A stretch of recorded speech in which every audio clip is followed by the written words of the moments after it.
Hello YouTube, this is Logan Film Studios with LEGO Transformers Ecto-1.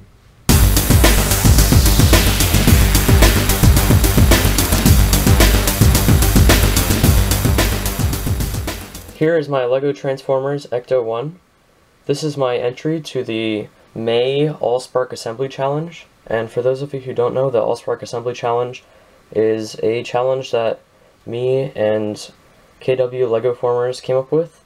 And it is where a bunch of LEGO Transformers builders come together and build something based on a certain theme. This is every other month, and I encourage you guys to participate if you want to.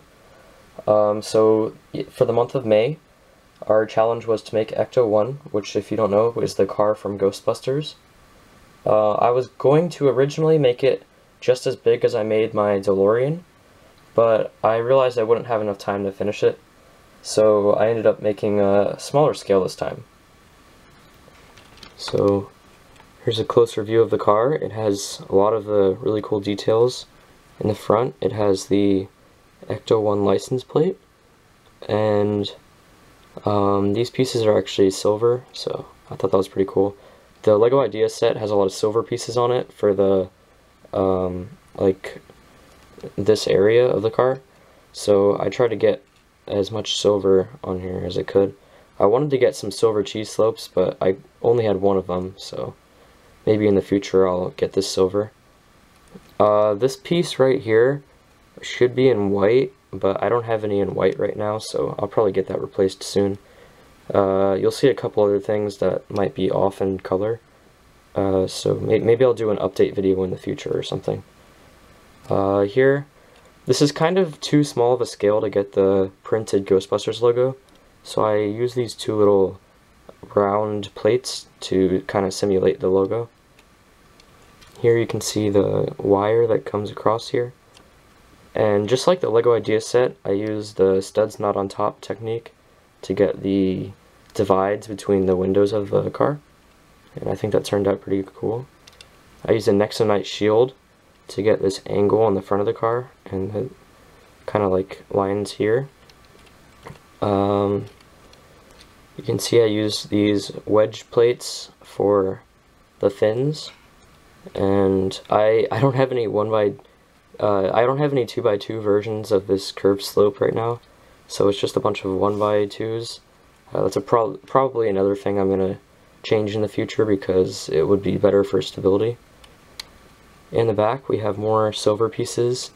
These represent like the, I don't know what you call them, basically there's like two back sections of the car that kind of stick out. We got more curved slopes in the back. On the top we have all the annoying kibble that's usually there. We have the sirens on either side. Other stuff, I don't know what any of this stuff is. But it's all accurate if you look at what the actual thing looks like. On the side we have the ladder, so that's pretty cool. And yeah, you can see it's got all four wheels, so it does roll, so that's pretty cool. I wanted to get the back license plate in there, but you may be able to tell this part kind of splits in half, so I wasn't able to do that. And I know I was able to get it to work even though it's split in half for my DeLorean, but at this scale it was not going to happen. So yeah, I think that's about it, and let's go to transformation. So transforming my Ecto-1 is actually quite complicated for the size, so let's get started. First, what you're going to want to do is separate the wire from that clip. And then you kind of want to get the ladder out of the way so that you can pull this piece off, and this will become the weapon later on. So what you want to do is rotate it here, and then just kind of let this dangle for now, and we'll deal with that later. Next, what you want to do is slide that section of the ladder down, slide it up, and bring it flush against this section of the window. Now we're going to come to the bottom separate the door from the middle section. Do that on both sides, but be pretty careful because this part can be a little bit fragile, as you can see. So now that those are separated, we have to separate the top section, and that just tabs in right there and on the other side. And now what we can do is bring the doors out on either side, like that, and that will allow this whole section to drop. That's on a series of droid arms. Now we're going to bring this section back, get this out of the way, and rotate it. And now you're going to slide this as far back as it will go, bring it up, and bring this down. Scoot the camera up, and we'll just get these out of the way. I'm sure you can guess what those will be. And get this section out of the way, and we'll work on the legs. So you want to pull these apart a little bit and rotate them out on stud friction and all the way around, like so, and then connect this waist here. There's no tab for it, but you just kind of have to eyeball it and get it to sit properly. And then bring up the Proton Pack to the back there. Now we'll deal with the feet. You want to come to each side, kind of get your nail in there, and untab that whole section. Do that on the other side. Hopefully nothing breaks.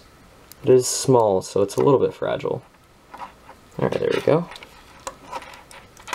And then what you want to do is rotate this section down, stud friction, and then rotate this section on both sides.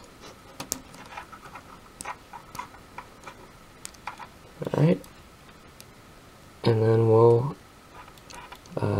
bring this down. We'll do that on the other side. And then we can bring the legs down. And now all we have to do is bring the arms down, get them into position, come around to the back, and rotate this piece down. And that will actually lock this wire kind of like in place. And then we'll bring it around and tab it into his hand, and it will become the blaster for his Proton Pack. Now, his Proton Pack is pretty heavy in the back, so in order to get him to stand, what you want to do is kind of push down on both sides of his feet to make sure that they're fully touching the ground, and you should be able to stand. No need to lean him forward. The heel spurs have that covered, so you should be able to be standing up just fine. So here's Ecto-1 in his robot mode. Ecto-1's robot mode is really cool in my opinion.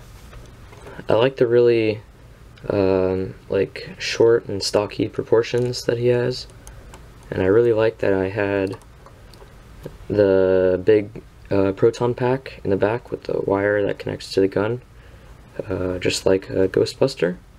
I thought that was really cool, so that the Ecto-1 could just transform and help out the Ghostbusters with maybe some larger ghosts.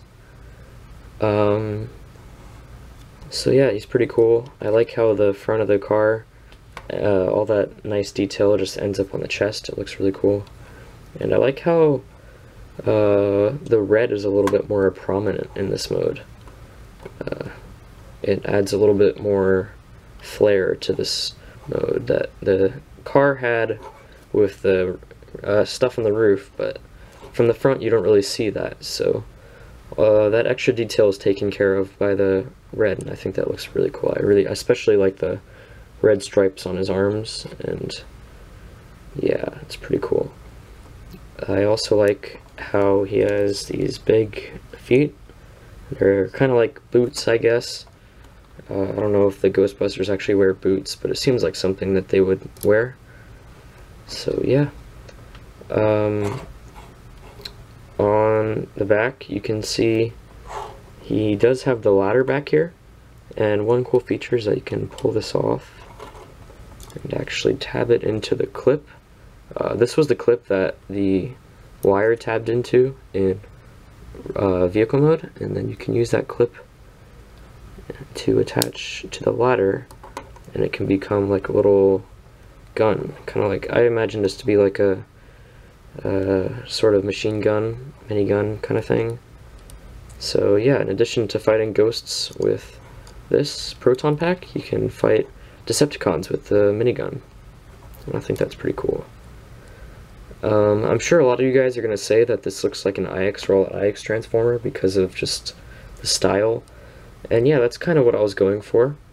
I'm trying to go with a similar style with some of my newer Transformers, trying to make them more sleek, have less studs showing, more tiles and details.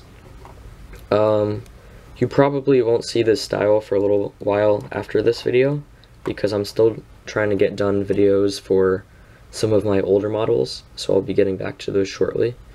But for now, you can enjoy it. I think it turned out pretty cool. And one final thing that I really like about this robot mode is that from the front, just looking at it, you can't see any wheels. Their wheels are kind of like hidden in the side of the body and kind of like inside the legs, and I just really like how from the front it's pretty difficult to see the wheels. If you want Ecto-1 to not be holding this blaster, a cool thing you can do is kind of come around, wrap this around, and tab it into the siren right here. And this is very similar to how the Ghostbusters store their blaster for the Proton Pack in the movie, so I really like how that turned out. So yeah, now let's get to articulation. Ecto-1's articulation is pretty good. His head can go up and down and side to side. His arms can go in and out, but they don't go out too far, but I think that's enough. They can do 360 degrees forward and back, and they have a 90-degree elbow bend. The hands don't have articulation because they're just studs. The legs can go forward and back, can go in and out on stud friction, and they sort of have a knee bend, if you can call it that. I mean, this is kind of awkward for posing because it kind of breaks the leg, but I guess if you want to do it a little bit, it might be useful. Just be aware of how that might affect the way the foot is shaped and how it will balance, because he is fairly back heavy. And then last but not least, he has an ankle tilt. So yeah, that's kind of cool. It's more of a pseudo ankle tilt because the heel spur doesn't come with it, but I think it can be useful for certain poses. And yeah, also keep in mind that when he is holding the blaster for the Proton Pack, the articulation for this arm might be a little bit limited due to the constraints of the piece I'm using for the wire. So yeah. For size comparisons, I'm sorry I forgot to do this in vehicle mode, but here is an old favorite, Quick, next to Ecto-1. And yeah, you can see Ecto-1, I mean, compared to my mini-bots, he's pretty tall, but compared to some of my newer stuff, he's pretty standard size. So that's about it for LEGO Transformers Ecto-1. I hope you enjoyed, and once again, I encourage you guys to join the Allspark Assembly challenges. We do this every other month, so we'll be skipping June, but in July, I plan to make an announcement video at the beginning of the month to for all of you guys, so it will be a little easier for you guys to join, so you guys you know, can know the theme ahead of time and start building it before we start posting all of our builds. So yeah, look forward to that. And I won't be doing a backstory for this guy because you already know the movie that he's from. Go watch Ghostbusters. That's the backstory. I'll see you guys next time with my next LEGO Transformer.